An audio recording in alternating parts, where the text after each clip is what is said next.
The Freeport Trail Extension begins at the county water intake plant, directly across from the flying saucer that landed in the Greenhaven area many years ago.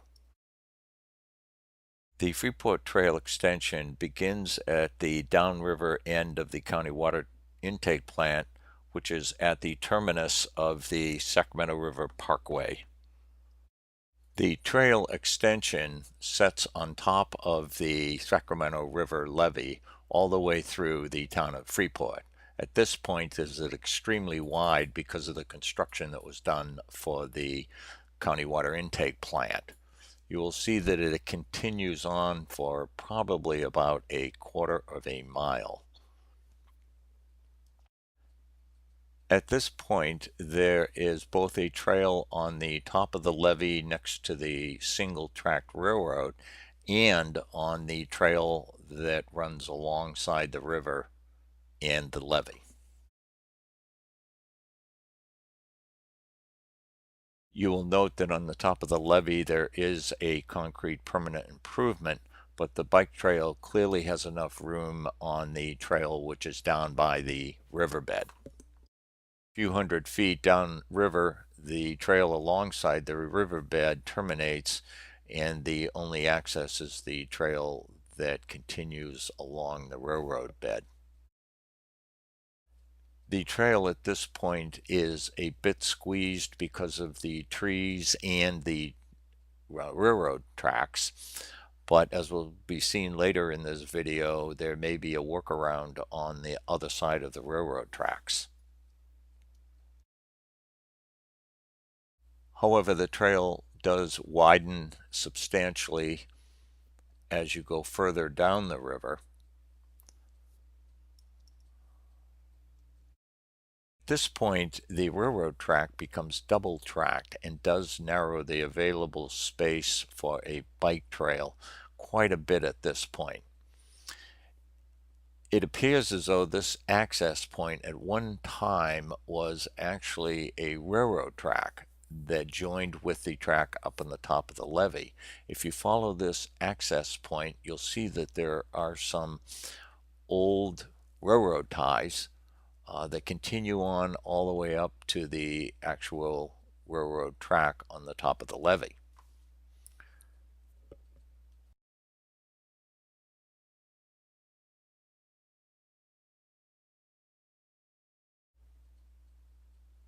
You will see that the trail is squeezed a bit as you go along the double-tracked portion of the railroad. There is probably room to put a bikeway in, but there is a precipitous drop off to the river side of the levee. As we enter the town of Freeport, the levee substantially widens. There are homes that are directly to the left of the railroad tracks at this point. It is also the only place where I found a posted no trespassing sign on a tree alongside the river.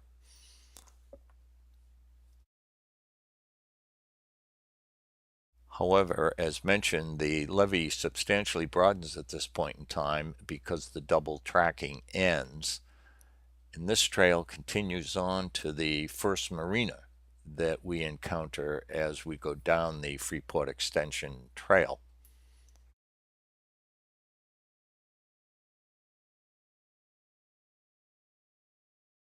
You will note that there are homes that are built almost directly abutting the levee, and that they have built some improvements for access to the levee itself. Continuing on the trail, we will arrive at the actual marina that has built a... Continuing down the levee, we come to the actual marina that has built parking spaces up on top of the levee. You can see the railroad track running right through the middle of the parking lot. Also see to the left is the road that accesses the marina.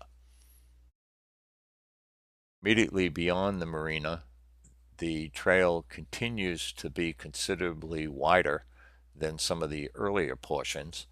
We are now approaching the bridge that goes from Freeport across to Clarksburg. Approaching the actual bridge, you can see that the levee is considerably wider at this point and would easily handle a bike trail. Adjacent to the bridge are the signs that welcome you to the town of Freeport, as well as to the vineyards that are immediately downriver from Freeport. From this point to Cliffs Marina, there appears to be significant amount of room for the installation of a bikeway path, except for this building, which is considerably closer to the track than any other obstruction along the entire trail. There may be a workaround because there is an access road that runs up and alongside the track at this point. So if a trail could run over the track and then come back on the track downriver from that obstruction, the obstruction may not have to be removed. As you can see, the trail continues on a straight line.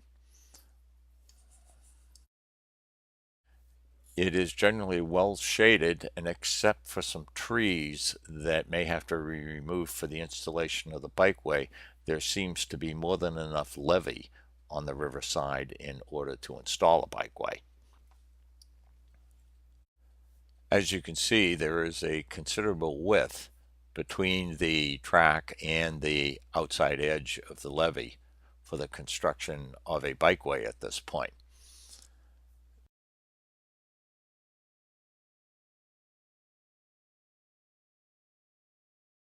At this point, the levee begins to approach the marina, whose terminus point is at Cliffs Marina.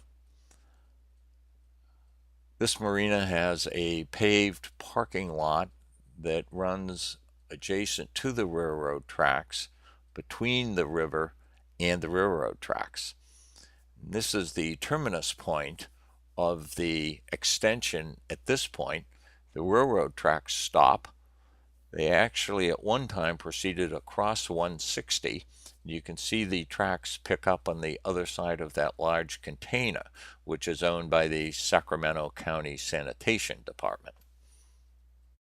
An interesting artifact at Cliffs Marina is the concrete wall, which runs parallel to the parking space. I assume the railroad required the wall to be at the edge of their easement.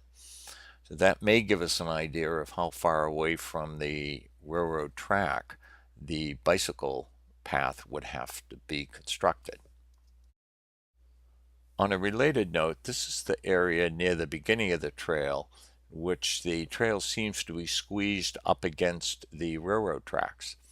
The other side of the railroad tracks has a very wide area where a bike path could easily be constructed, and then it would cross back over the railroad track further down. But as you can see, both looking up the track and down the track, there is a considerable area for building of a bikeway that will actually be on the road side of the levee rather than on the river side of the levee. That continues for about a quarter mile going back to the water intake plant. There is the concrete obstruction I had noted at the beginning of this video. And as you can see, if you stay on the roadside, there is considerable amount of room going all the way back up to the UFO. Immediately across from the water intake plant is the Bill Conlon Sports Complex that has multiple soccer fields and Little League baseball fields. There is no bikeway along 160, so access from a bikeway coming out of the water treatment plant would be extremely helpful for both parents and children who wanted to bike to the athletic activities. Let's also be noted there are some wonderful views of the Sacramento River from the very beginning at the water intake treatment plant, both upriver and downriver, as well as near the end of the trail looking back towards the bridge from Freeport over to Clarksburg.